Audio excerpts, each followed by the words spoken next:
Chapter 10.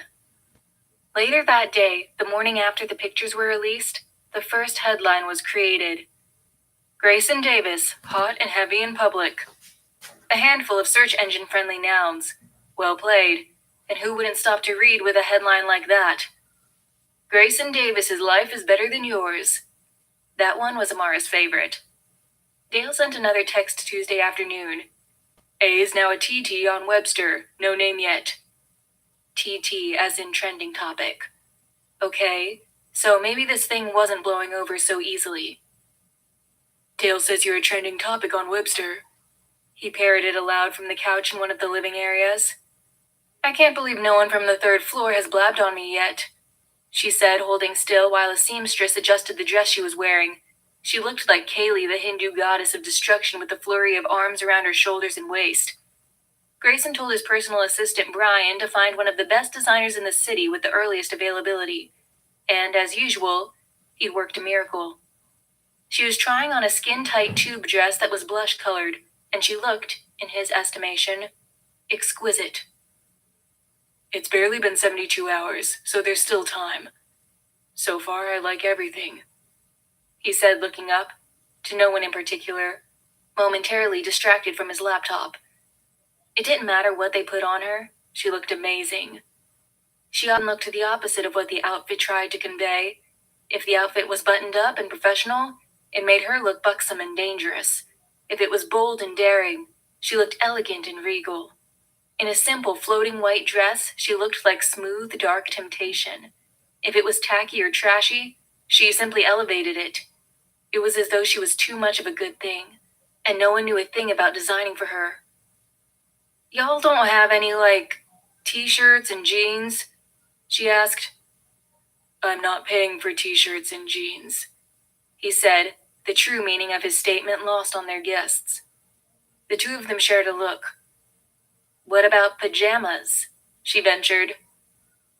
Definitely not paying for pajamas, he said with a raised eyebrow. But thank you for reminding me. You brought lingerie, correct? He directed at the designer. Of course, she replied professionally. It'll take a few days if you acquire a custom fit. If she had an opinion, it was well hidden from everyone. Amara stared at him, staring intently at his laptop. Thought you were on vacation, she pointed out. I'm not working. I'm writing a speech. Hit me, she said. He scoffed. It's not finished yet. He was giving a commencement speech at MIT, at which time they would also be presenting him with an honorary degree. After he dropped out of high school, he'd had another meltdown and was expected to work at a local grocery store in place of school. Instead, he spent mornings and afternoons at the library teaching himself whatever he wanted to learn. It was soothing beyond measure. That spring, he received his scholastic test results, which were near perfect scores. The college recruiter soon followed, and that fall he was off to MIT on a full scholarship. He never graduated. He'd accepted a job at the NSA after hacking into their network. It was the most money he'd ever seen anyone make at the time. So much for being a grocery store bagger. Don't you have people for this? I'd hire a certain someone, but she apparently considers getting paid to write some form of torture, he recalled. Besides, I'm not a politician. What kind of wunderkind am I if I can't come up with my own ideas? It's not about saying someone else's words. Lifting her hair into a potential updo while looking at herself in the mirror. Some people are just more gifted at bringing out what you actually want to convey. Be that as it may, he looked up at her. I'm not reading you my speech. Amara put up her hands in surrender. Fine, I'll just be arm candy then. He smiled and looked up, his midnight blue eyes devastating her. She stared back, letting herself be devastated, and a moment longer his eyes were drifting. She could only guess where. She chewed her bottom lip. They were locked in a game of sexual chicken, neither of them looking away. The tension rose around them. One of the younger assistants stifled a giggle. Amara would not be outdone. Deep down, or rather very obviously and on the surface, she wanted to make the papers again. You keep that up, I'm going to ruin this dress before you even buy it, she threatened. Well, I certainly intend to, he shot back. That got the seamstress's attention. Grayson glanced back at his laptop, his poker face back in place. He really fucking liked Amara, he was realizing. He found himself wondering about her Myers-Briggs type all the time. She seemed to like him just as much, but honestly he couldn't tell, which he also liked. Their chemistry was off the charts, and she was becoming well aware of her worth to him. So far, she was following a very typical pattern in the mistress phase, except for the fact that with Amara, he was becoming very attached to him. She mustn't do that. He cared about her well-being after this was over, and he was starting to fear that he might need to give himself the same pep talk. The designer spoke up after a long bit of silence. If there's nothing else? Grayson looked up. My assistant Brian will take care of you. Thank you, he said. He already has. Have a good day, sir. They hustled and bustled like they were breaking down a scene in a high school play. Suddenly they were gone, as quietly as they came. Her new wardrobe was strewn about the living room as if the boutique had thrown up in it, albeit neatly. She stood there looking at him. The only sound was the sound of his typing. How do I take this thing off? Rule number 1, you will not be removing any of your clothing. Let a man unwrap his own presents. I don't have any pants. Rule number 2, pants impede access, he retorted. She should be excited at his words. So why wasn't she? Was the real Grayson really paying $1 million to take away her independence? It just didn't seem real. I guess this is why they say not to sleep with men for money. She hadn't accounted for the fact that she may not be allowed to be herself for 4 weeks. No snarky remarks? He looked up from his laptop. Amara, in her beautiful one-of-a-kind dress, looked hurt. He sighed. He typed a little more, finishing his thought before closing the laptop shut. Is this already too much for you? Because it's been barely 72 hours. He warned. His tone was concerned, his words calloused. She went from hurt feelings to puzzlement. Was this guy really that much of an asshole? Dale had tried to warn her about him, that he was a bad person to fall for, a tough man to live with. She couldn't conceive of it then. But now, was the man she met at work wearing a mask? Or was this the mask? The man he was in bed could certainly be relied upon. That man had no agenda but their mutual pleasure. Maybe it was good to have a reason to want this to be over. She could uncover the man he actually was and be grateful to be free of him, and still walk away with a payday. The trouble was, the more they had sex, the more she felt for him. And the more she felt for him, the easier it was for him to hurt her. He, on the other hand, seemed not to be affected at all. But then again, she hadn't been trying to hurt him. I'm just supposed to walk around the house all day like this? She asked in disbelief. You don't have to walk around in anything you don't want to, he replied. So for the first week, she didn't. She sometimes wore the lingerie, but it really wasn't made to stay on all day. She was either naked or semi-naked most of the time, or wearing one of his discarded dress shirts or a vintage tee. Slavery, Maya merely said when Amara finally got around to her girls again later that week. She had quite a bit to catch them up on. He's a man, Maya, Kim said. Ignore her. Girl, that shit is way hot. The sex is next level, Amara added. How would you know, virgin? Kim chided. Oh, I don't know. How many times do you usually come in a night? Amara bragged. Oop, Kim simply exclaimed, admitting defeat. Slavery, Maya repeated, not letting the subject die. Amara scoffed. What am I supposed to do? We can't leave. The press knows my name now. We'll get mobbed. It wasn't me, Kim needlessly confessed.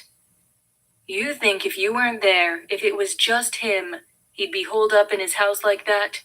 You think if you were wifey, he couldn't call a damn helicopter to come get y'all and zip you to wherever? Maya's words chipped away at her ego. It was entirely possible she was being played, but you couldn't figure out why or to what end. Was this really some bizarro misery reenactment? Why wouldn't he just be honest with her? He was brutally so about their arrangement as it was. That, in the volatile way he could melt her heart one moment and punch it the next, had her wanting to pack her bags before it got any worse. Damn the money. But then, what would she do? If she up and left him, he'd resent her for sure. Maybe go all power trip on her and blackball her around town. He's not like that, she tried to assure herself. Don't be like your mother, she countered. She was convinced that she simply couldn't know for sure. She had no choice but to stay. There were plenty of perks to keep her buoyant for another 3 weeks, like his mouth for one. Whatever, Amara dismissed, feeling cold. Slavery or none, I agreed to 4 weeks. Eyes on the prize, ladies. That evening they had another gourmet meal by candlelight, courtesy of a personal chef on loan to him from a mere millionaire, the owner of a small, trendy airline. Nothing like stuffed duck breast to lift a girl's spirits. She did, however, eat her dinner in silence. You're mad at me, he said suddenly. Sensitive Grayson was back, she thought. Amara shrugged.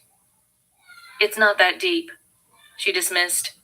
Just thinking about something Maya said today. The friend that hates me. That's the one. Enlighten me. She sighed. You don't want to hear. Your silence is frightening enough. Go ahead. I won't break. Basically, she keeps bringing this whole arrangement back to slavery. His big blue eyes were like planets in front of the candlelight. They were thoughtful. Isn't slavery by definition unpaid? Which is always Kim's point, Amara interjected. But Maya is more looking at the gestalt of it. He sat back in his chair. Amara, your vocabulary gives me a boner. See, that right there. Maya would kick your ass if she were here. He huffed a laugh, his mouth full of food. I shouldn't be turned on by your intelligence? He took a sip of wine as he looked at her, giving her the smolder. It wasn't studied, it was real. His eyes moved to his Adam's apple, which he always found gross when they were too pronounced, but his was beautiful. Amara managed to continue, though she was now aggressively thinking about sex. The implication is that an African-American woman with a large vocabulary is so rare, exotic to use your word, that to come across it causes your circuits to overload. Is your friend also a virgin? He psychically predicted. Amara smirked. As far as I know, she admitted. You're like a flock of geese, he said, smiling. Amara laughed. There she is, he said. No, there you are, she thought. When he talked like that, it felt like they were a couple. It was a sweet nanosecond that she tried not to savor. Oh, I'm not done, hotshot, she challenged. Grayson made a summoning motion with his hand. She really took issue with the idea of me walking around half naked every day. Because on some plantations, slaves were only allotted a stark amount of clothing a year at last, then they were made to walk around half naked even in winter. Frederick Douglass, he said. Amara looked at him, appreciative. She wanted to swipe everything off the table right then and there. And maybe she would have. But the chef and his 2-man crew were still there cleaning up. I've read a few books in my life, Amara, he retorted, refusing to be flattered. After a moment, he continued. I don't know what to say to that or what you want me to say. I would say you're free to leave, but it's not as though I feel the need to prove that I'm not, in fact, a slave master. Is that what you think of me? Oh man, now he was feeling guilty. He probably wouldn't let her go down on him now like she wanted. It's not about what I think of you, it's about what I think of me, she assured him. Another silence. And if we're being honest, I really can't say you're free to leave because contracts go both ways, Amara. He blurted out, sounding agitated. No one said anything about leaving, she eased. It dawned on her that he was very sensitive about others' opinion of him. He had a panicky energy, and he was quiet. He seemed to be wondering how long she'd been feeling this way, and it was quickly becoming exaggerated. I didn't peg you for the type that's constantly bringing up slavery. He couldn't help adding. Yikes. He was turning on her. Amara's eyes went wide. She wasn't worried about his feelings anymore, which was perhaps a good thing because gentleness seemed to agitate him further. Well, first of all, I don't. And secondly, if you had your listening ears on, I said Maya brought it up, not me. Of course, I like that I'm naked all the time. It makes me feel very sexy. The cleaning commotion in the kitchen seemed to get louder as if to remind them that other people were privy to their conversation. His demeanor softened.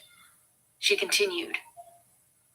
But do I think it could be construed by someone on the outside as a little creepy? Yes. I mean, I get slavery was a long time ago, but it's a bit like if your great-great-grandma got kidnapped by Pennywise, the clown alien, when she was a kid. Sure, it was a long time ago, but if clowns kept coincidentally showing up in your gutters generations later, it would be stupid not to be suspicious.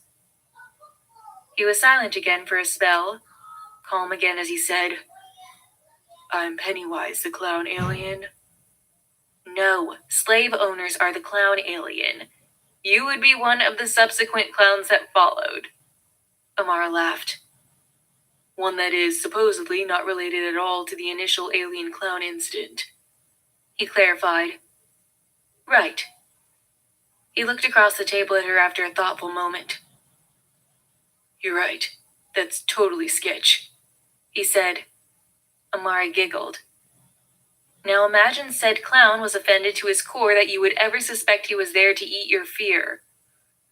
Your entire life is a psychological thriller right now. He sympathized with a grin. And that's why Maya hates you. She smiled. Now I hate me, he said. Aw. She laughed, covering his hand with her own.